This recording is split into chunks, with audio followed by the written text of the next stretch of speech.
Hi friends, welcome back to my channel. ఈరోజు నేను మీకు గోంగూరతో ఒక మంచి రెసిపీ చేసి చూపించబోతున్నానండి. ఎప్పుడు జనరల్గా మనం చింతపండు పులిహోర, నిమ్మకాయ పులిహోర చేసుకుంటూ ఉంటాం కదా. ఈరోజు నేను ఈ గోంగూరతో మీకు మంచి పులిహోర చేసి చూపిస్తాను. చాలా బాగుంటుంది, చాలా టేస్టీగా, కమ్మగా, అద్భుతంగా ఉంటుంది. నేను ఒక కట్ట గోంగూర తీసుకున్నానండి. ఫస్ట్ ఈ గోంగూర కూడా ఎరుపుదనమాట. ఇదిగోండి, రెడ్ కలర్ గోంగూరకి ఇలా రెడ్గా ఉంటుంది, వైట్ అయితే వైట్గా ఉంటుంది. ఇది చాలా పులుపుగా ఉంటుంది, టేస్ట్ కూడా ఇదే బాగుంటుంది. వైట్ దానికన్నా టేస్ట్ ఇదే ఎక్కువ ఉంటుంది. సో కట్ట గోంగూర తీసుకొని దాన్ని శుభ్రంగా 2 సార్లు కడిగేసుకొని ఇలా స్టేనర్లో వేసి పెట్టుకున్నాను. నీళ్ళన్నీ పోయినాయి. సో పక్కన పెట్టుకుందాం ఇప్పుడు దీన్ని. నెక్స్ట్ ఇందులోకి నేను ఒక గ్లాస్, ఈ గ్లాస్తో ఒక గ్లాస్ నేను బియ్యం తీసుకున్నానండి. బియ్యం తీసుకొని శుభ్రంగా ఎదుగుదల నానబెట్టేసి పెట్టుకున్నాను. ఇప్పుడు నేను ఇది కుక్కర్లో వేసి రైస్గా వండుకుంటాను దీన్ని.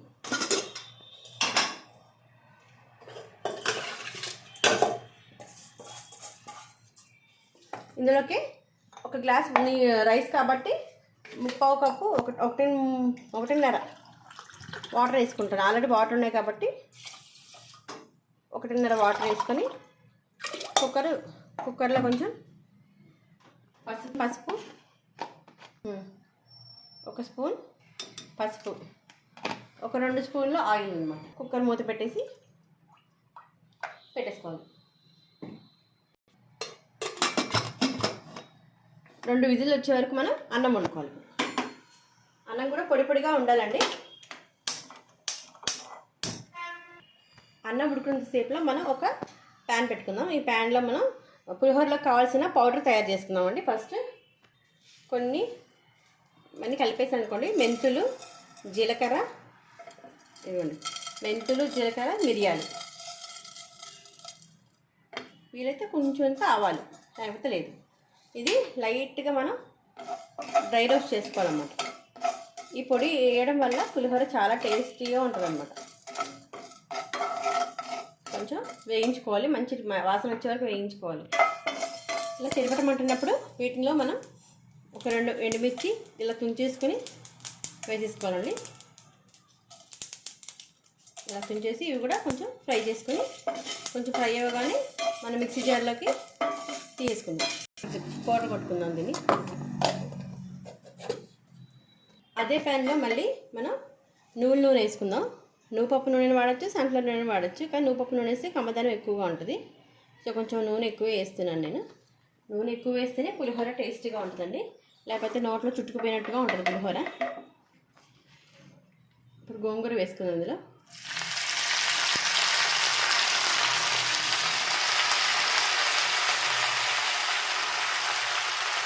చక్కగా ఆయిల్ అంతా పైకి వచ్చే వరకు గోంగూర ఇలా వేగుతూ ఉండాలి ఆయిల్లో. ఆయిల్ ఎక్కువ లేకపోతే టేస్ట్ రాదనమాట. ఏది ఎలా తినాలో అలాగే తినాలి కదా. పులిహోరలో కొంచెం ఆయిల్ ఎక్కువ ఉంటేనే టేస్ట్ బాగుంటుంది. సో ఇది మనం ఇలా ఫ్రై చేసుకోవాలి. ఇలా ఫ్రై చేసినప్పుడు ఏం చేయాలంటే ముందు మనం ఒక చిన్న నిమ్మకాయ సైజు ఇవ్వండి, పిక్కలు అన్నీ తీసేసుకొని చాలా నీట్గా చేసుకొని, చింతపండు ఉంటుంది కదా, అది కొంచెమే, ఎక్కువ కాదు. ఆల్రెడీ గోంగూరలో పులుపు ఉంటుంది కాబట్టి కొంచెం చింతపండు ఇందులో వేసుకోవాలి. దీంతో పాటు ఇందులో ఒక పసుపు వేసుకోవాలి. ఆ పసుపుతో పాటు ఇది ఉడుకుతూ ఉంటుంది అన్నమాట. వేసాము కానీ సరిపోదు. సో ఇందులోకి మళ్ళీ మనం రుచికి సరిపడా సాల్ట్ కూడా వేసి గోంగూరని బాగా ఫ్రై చేసుకోవాలి.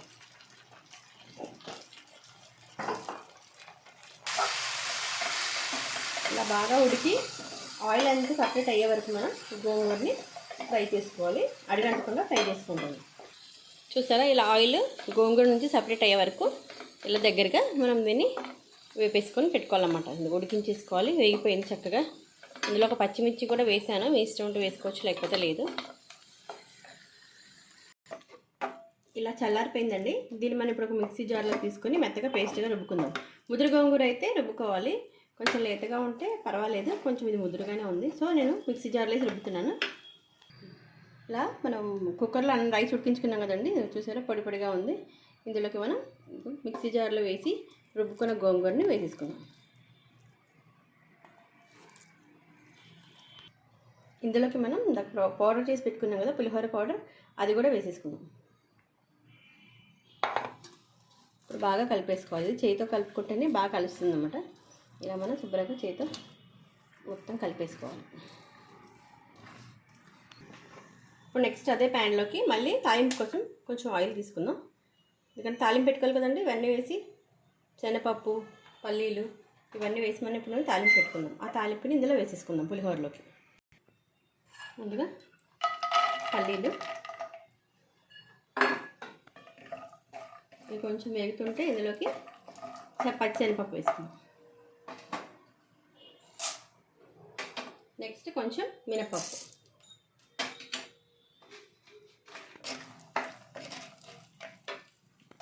ఇవి వేగుతూ ఉంటే ఇందులోకి కొంచెం ఆవాలు ఇది కూడా వేసి ఇలాగా మంచి కలర్ వచ్చే వరకు ఫ్రై చేసుకుందాం.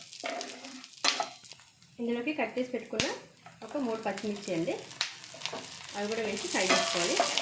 ఆయిల్లో నువ్వుల నూనె వేసాను, నేను నువ్వుపప్పు నూనె వేసానండి, గాను నూనె, అందుకే ఇలా నురుగు వస్తుంది. సమాధానం కోసం ఇదే ఆయిల్ వేసాను నేను. ఫ్రై అవుతూ ఉంటే అందులోకి కొంచెం అంతా కరివేపాకు, తుంచేసుకున్న ఎండుమిర్చి కూడా ఒక 3 ఎండుమిర్చిలు కూడా ఇలా తుంచేసుకొని వేయించుకోవాలి. ఇవన్నీ బాగా ఫ్రై చేసుకుంటాం. ఇందులోకి కొంచెం సొంటి కూడా వేసుకోవచ్చు, మీ ఇష్టం, అది ఆప్షనల్. ఇష్టం ఉంటే వేసుకోవచ్చు, లేకపోతే లేదు. నేను మాత్రం కొంచెం వేసాను.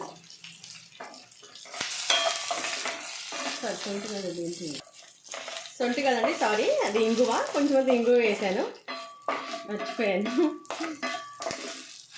ఇప్పుడు వేగిపోయింది కదా, మనం ఈ తాలింపుని మనం ఇప్పుడు కలిపి పెట్టుకున్నాం కదా, రైస్లో వేసి కలిపేసుకుందాం.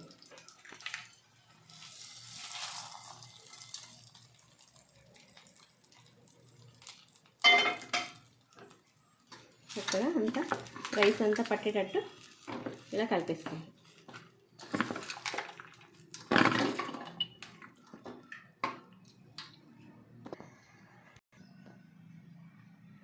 లాస్ట్లో కొంచెం అంతా కట్ చేసి పెట్టుకున్న కొత్తిమీర వేసేసుకోవాలండి పైన. తినేటప్పుడు వేసుకున్నా పర్లేదు.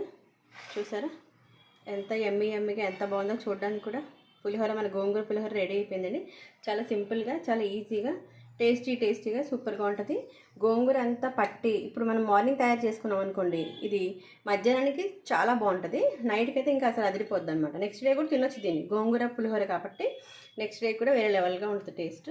ట్రై చేయండి, చాలా బాగుంటుంది. చాలా సింపుల్ రెసిపీ. ఎలా ఉందో కామెంట్ చేసి చెప్పండి. నా వీడియో నచ్చితే లైక్ చేయండి, షేర్ చేయండి. నా ఛానల్ సబ్స్క్రైబ్ చేసుకోవడం మాత్రం మర్చిపోకండి. Thanks for watching.